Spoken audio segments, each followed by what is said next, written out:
CM Revanth రెడ్డిపై MP Etela Rajender తీవ్ర విమర్శలు గుప్పించారు. సీఎం రేవంత్ రెడ్డి ఈవెంట్ మేనేజర్లా వ్యవహరిస్తున్నారని విమర్శించారు. ప్రజా సమస్యలు పక్కన పెట్టి ఫుట్బాల్ ఆడుతున్నారని మండిపడ్డారు.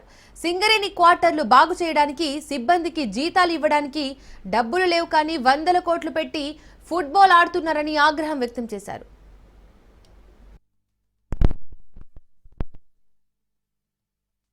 రేవంత్ రెడ్డి గారు ఈవెంట్ మేనేజర్ లాగా మారిపోయిండు. అలా ఫుట్బాల్ ఏదో మెస్సీ ఫుట్బాల్.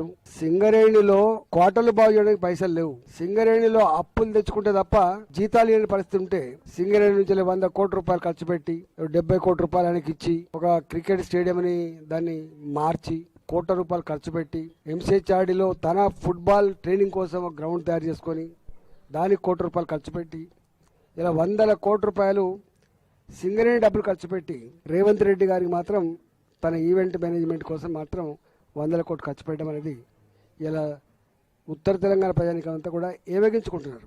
ఎక్కడ కూడా ఏ ఊరికి పోయినా ఒకటే అంటున్నారు, భర్తకు పెన్షన్ ఉంటే భర్త చనిపోతే భార్యకు వస్తుంది తప్ప భార్యకు వయసు మిగిలినా కూడా పెన్షన్ వస్తలేదు. 3 రకాల పెన్షన్లు, అసలు హ్యాండిక్యాప్డ్ వాళ్ళకి సర్టిఫికేట్లు ఇచ్చిండ్రు, అప్లోడ్ చేసినంత వరకు పెన్షన్ లేవు. ఇవాళ భర్తలు చనిపోయిన అనేక మంది వాళ్ళకు పెన్షన్ లేవు, కొత్తగా పెట్టుకున్న వాళ్ళకు పెన్షన్ లేవు. 4,000 రూపాయలు 6,000 రూపాయలు దేవుడెరుగు, కానీ ఉన్నదాన్ని కూడా ఇస్తలేరు. రేవంత్ రెడ్డి గారు ఈవెంట్ మేనేజర్ లాగా మారిపోయిండు. అలా ఫుట్బాల్ ఏదో మెస్సీ ఫుట్బాల్. సింగరేణిలో క్వార్టర్లు బాగు చేయడానికి పైసలు లేవు.